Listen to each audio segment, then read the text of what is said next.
कैसे कटती है तेरी रात बता, अब वो किसकी है कायनात बता।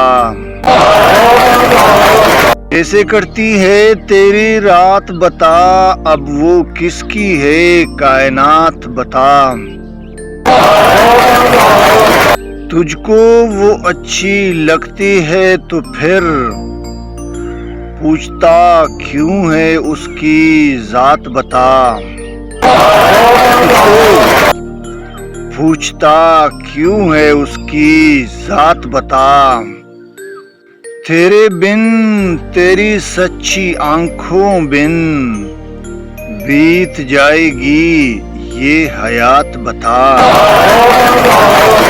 तेरे बिन तेरी सच्ची आंखों बिन बीत जाएगी ये कायनात बता।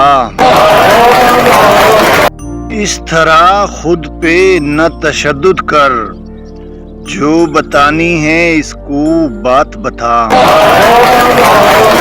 इस तरह खुद पे न तशद्दुद कर, जो बतानी है इसको बात बता। दोस्तों, ये थी तजदीद कैसर की गाई हुई एक प्यारी सी गज़ल जो कि आपके गोश गुजार की है। उम्मीद है आज की ये गज़ल आपको भली लगेगी। अगर तो आपको पसंद आती है तो इसको लाइक करें, दोस्तों के साथ शेयर करें और चैनल को ज़रूर सब्सक्राइब करें और कमेंट सेक्शन में अपनी खूबसूरत राय का इजहार ज़रूर कीजिएगा।